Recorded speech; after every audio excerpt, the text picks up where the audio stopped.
Vamos continuar com a análise dessa novidade que é o Minha Vida de Menina.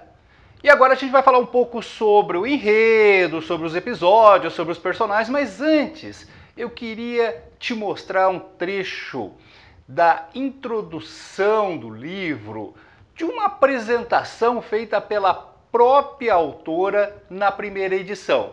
Vejam o que ela diz aí, ó. Bem pequena, meu pai me fez tomar o hábito de escrever o que sucedia comigo. Eu achava mais fácil escrever o que se passava em torno de mim e entre a nossa família, muito numerosa.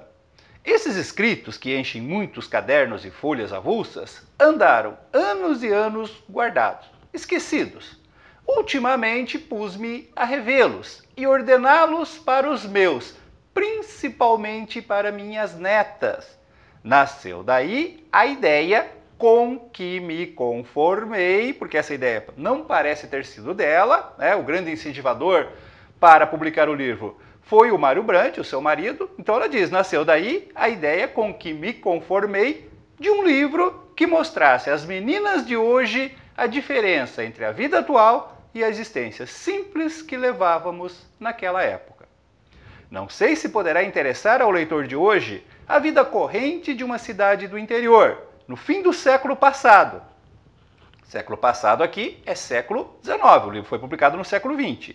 Então, no fim do século passado, através das impressões de uma menina, de uma cidade sem luz elétrica, água canalizada, telefone, nem mesmo padaria, quando se vivia com pouco, sem as preocupações de hoje. Então, observem que a própria Helena, nos introduz dentro desse universo que vai ser o tema da sua narrativa.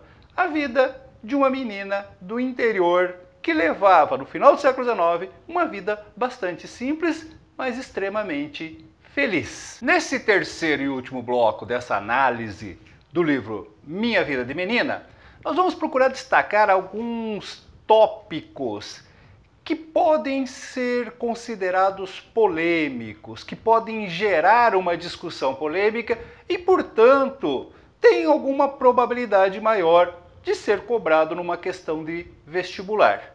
Outro tema que pode gerar muita polêmica é esse aqui. Olha só, o que eu acho mais engraçado no dia da eleição é o partido que todos tomam e ninguém perdoa o que vota contra nesse dia. Seu cadete fica tão influente que dá roupa e botina aos negros para irem votar. Vocês não escutem conversa de ninguém, nem aceitem papel nenhum que queiram dar. Fiquem perto de Joãozinho e na hora de votar façam o que ele mandar. Isso aqui é o famoso voto de cabresto. Aqui dá uma bela questão interdisciplinar.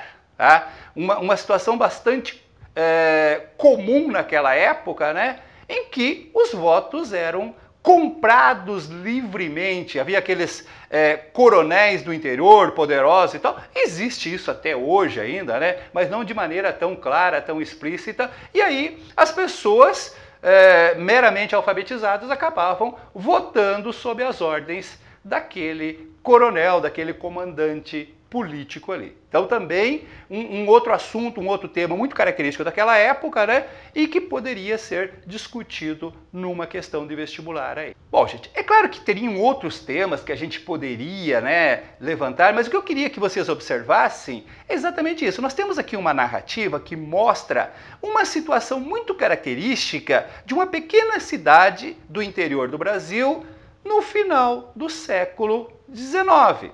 Com seus usos, com seus costumes, com suas tradições, sua estrutura política, sua estrutura econômica, suas ideologias. E é isso que vocês têm que ir observando à medida que vocês vão lendo esse livro. Tá? É uma leitura gostosa, é uma leitura divertida, mas você sabe que quando você está lendo um livro sobre o qual você vai ser cobrado numa prova, você tem que também prestar atenção nesses aspectos, nessas possibilidades de cobrança. E foi isso que a gente tentou mostrar para vocês um pouco através dessa análise aí. Certinho, gente?